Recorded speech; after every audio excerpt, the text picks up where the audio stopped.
The whole event was kind of a bit unexpected. SadPandaa and his crew put together the station. They just moved it to the orbit of Teora. We'd moved the station, I think, prior to that event, so we'd had to disassemble the station and move it and put it back together, and we did that, I think, twice. So I had the solar panel modules extended off of the control module so you could have ships docked on each of the 4 ports after everything was attached. Well, originally, SadPandaa reported that his flight path was off. They started posting pictures of rather weird-looking orbit lines.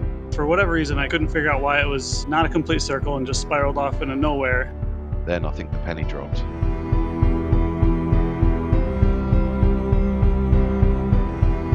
I was looking at the angle of those hooks, and I'm like, "That's not a flight computer malfunction, dude. You're gonna get captured by a planet, and you're gonna have your orbit changed." So I started chatting with people, and then it hit me that the moon Cinna, which was pretty much following behind me, was going faster than me and was going to catch up to my current orbit, and then send me on a declining orbit right into Teoria. It was going to get captured at a certain angle, but it wasn't going to be a full orbital capture. We really want to know what's going to happen here. If this actually follows the path, then this is going to be really, really interesting. I just wanted to see if the physics would work right with the moon actually spiraling us out and putting us into a new orbit. It did, and it was exciting.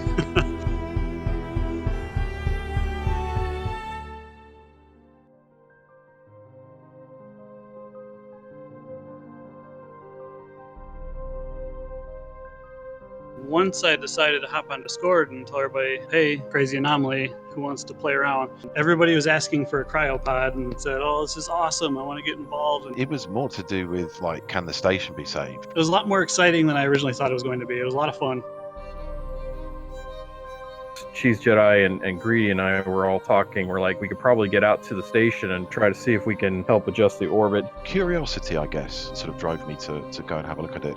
When I got there were a few people around. People that couldn't get a cryopod just said, well, give me your location. I'll group up with some people and we'll come out there and we'll bring resources so we can join in and help. So I think we were the last to get there. There were a serious shortage of either nitrogen or oxygen. So that's why we were bringing the life support. So we're basically bringing air for people.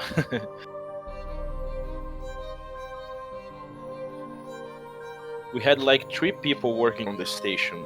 1 to take off the airlock, 1 to put the life support over the station, and 1 to dock the ships. It was exciting to see a big group working together on this. Like in between when they delivered their ships, they had gone off and went mining, which I thought was a very interesting thing to do in the middle of a possibly catastrophic event. As it sort of became clear that the station was have a close encounter and would be doomed, it was the whole sort of fictional newspaper, the press getting there and all of this sort of stuff. So that night it had already been getting late and I had family movie night, so I was like, hey, everybody get here and hopefully you guys can save it because I just don't have time.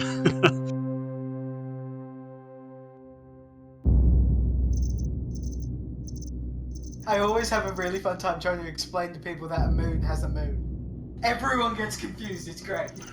obviously, Cinna has high gravity and long arms in that regard. SadPandaa that drew that picture, he said that Cinna was putting its evil energy onto their station. It wasn't allowing them to burn. Well, this is the third time in a row Cinna's demon powers has intersected my orbit. So I vote for just removing Cinna. Our first idea was to move the station if it was coming into a critical orbit. It was also at that time where we could see Cinna.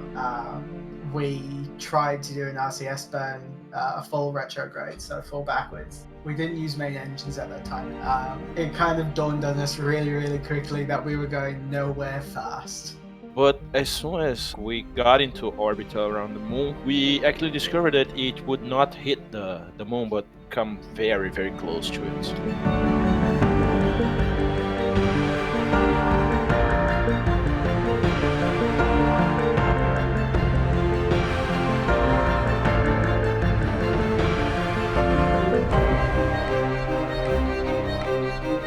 I could see the moon getting bigger as the minutes go by.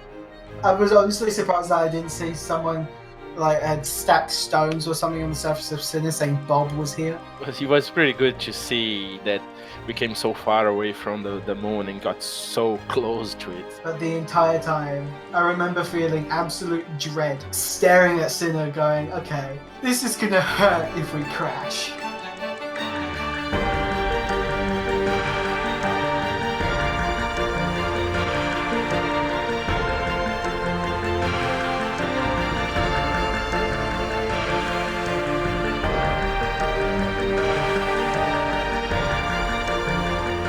We thought we were actually going to crash into the moon, but it was a very, very near miss on that one. It was a relief at that point that we are not hitting the moon. It was very cool.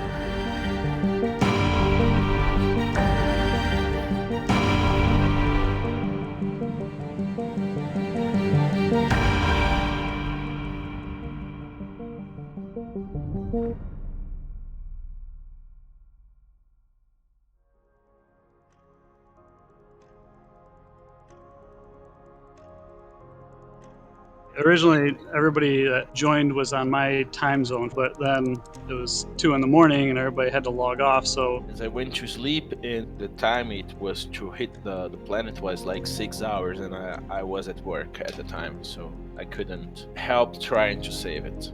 Goku mentioned me in the Discord chat a few times, and He was like, I'm going to bed now. And I was like, yeah, watch this.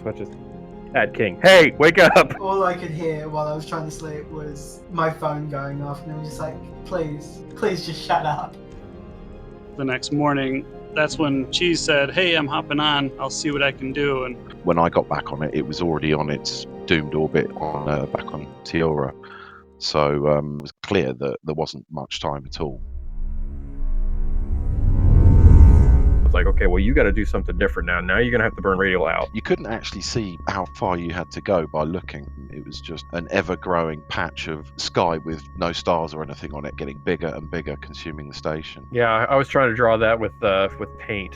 So I was saying you need to burn toward the red line so that it then adjusts the red arrow to be where the red line is, and that should allow you to miss the planet. Obviously, I tried a few things to get the station onto a better orbit. He's like, what do I do? What do I do? I was like, okay, you look out the left window. Now, I think it was already round the dark side of the planet in the shadow, so looking out of the window didn't really give much to indicate what was going on. It all seemed very surreal. That was a very interesting conversation we had. Keep everything on the left window and burn. And don't stop burning. Just keep burning. Burn, baby, burn. It was a little frantic, trying to at least rule out every opportunity that I could have saved the station at the time that was given. CheeseJedi was trying to figure out why thrusters on the ship were not working, and we couldn't actually get it to propel anything in any direction. Quite desperate at that point, so pulling the station with the main engines wasn't having the desired effect. It even came down to the point of, well, try and push the station, but that in itself was probably not the brightest idea.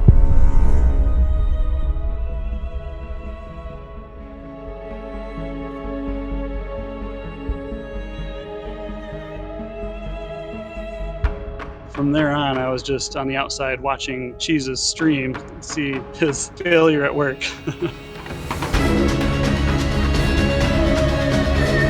I don't really remember much about this. It was just Hellion as normal for me, and fires are an everyday thing, so I wasn't really doing anything different. It was just a bit more pressured at that point, I guess.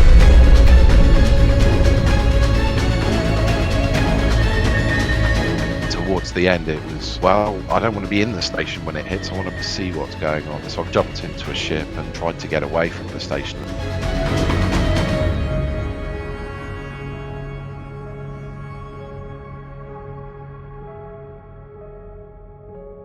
That was the end of that.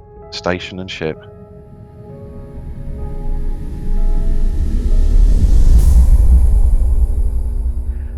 But I was talking to my coworker, who, after we basically had deemed the station a loss, I was talking to my coworker, and we were, looking at the clock, and I was like, well, that station's gone right about now. He just looks over at me like, oh, too bad for them. Everyone was trying to lend a hand in some way. People were coming over with ships, with resources, with absolutely anything that they could spare. I spent 5 or 6 days building all this up, realized that I'm going to lose it all, and then everybody that was online got interested in it and wanted to help. that many people so dedicated to solving a problem or just surviving. I was sitting on the toilet when that was occurring, trying to hide from my boss because obviously I didn't want to get fired from my job for giving instructions for video games while on the clock.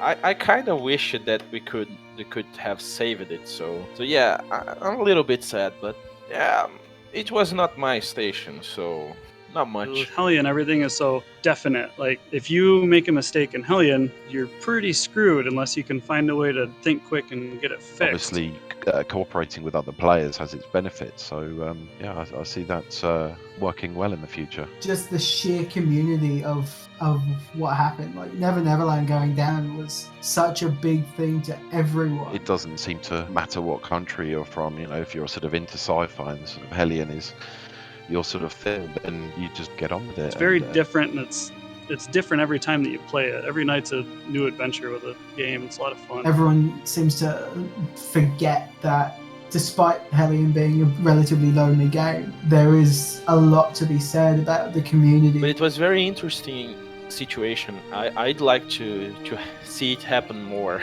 Very tense, a lot of fun, and you just don't get that kind of gameplay in other online games.